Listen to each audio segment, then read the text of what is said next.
covered over with grime, or worse. The air smelled of alcohol and vomit. A barkeep stood behind a high bench. She was a native, short and fat, pale and wide-eyed. 3 patrons sprawled in seats at a dirty table. Despite the cold, they wore only trousers and quilted shirts. It was spring in this hemisphere of Nilt, and they were enjoying the warm spell. They pretended not to see me, though they had certainly noticed me in the street and knew what motivated my entrance. Likely one or more of them had been involved. Syverden hadn't been out there long, or she'd have been dead. "I'll rent a sledge," I said, "and buy a hypothermia kit." Behind me, one of the patrons chuckled and said, voice mocking, "Aren't you a tough little girl?" I turned to look at her, to study her face. She was taller than most Nilters, but fat and pale as any of them. She outbulked me, but I was taller, and I was also considerably stronger than I looked. She didn't realize what she was playing with.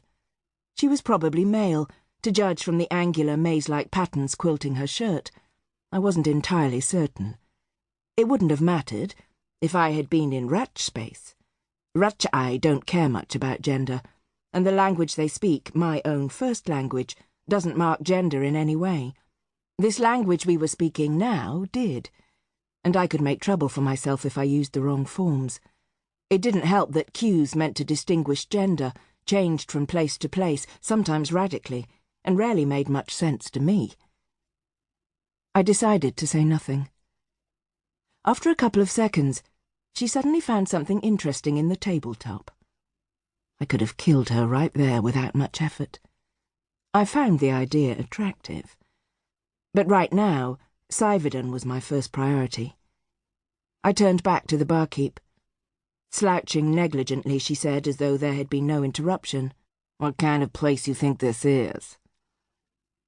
"The kind of place," I said, still safely in linguistic territory that needed no gender marking, "that will rent me a sledge and sell me a hypothermia kit." "How much?" 200 shan. At least twice the going rate, I was sure. "For the sledge. Out back. You'll have to get it yourself. Another 100 for the kit." "Complete?" I said. "Not used?" She pulled one out from under the bench, and the seal looked undamaged. "Your buddy out there had a tab." Maybe a lie, maybe not. Either way, the number would be pure fiction. "How much?" 350. I could find a way to keep avoiding referring to the barkeep's gender, or I could guess. It was at worst a 50-50 chance.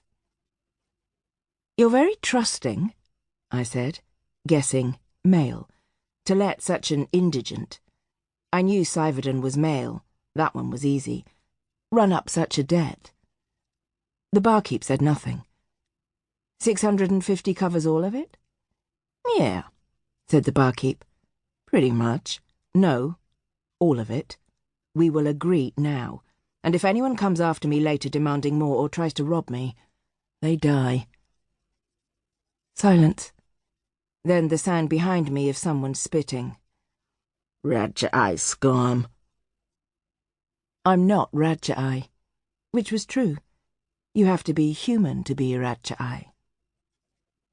"He is," said the barkeep, with a smaller shrug toward the door. "You don't have the accent, but you stink like Radchai."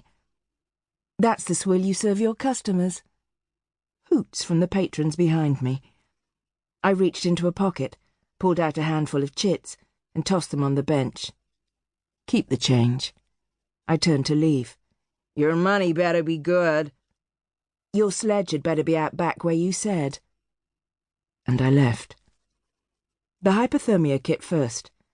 I rolled Syverden over, then I tore the seal on the kit, snapped an internal off the card, and pushed it into her bloody, half-frozen mouth.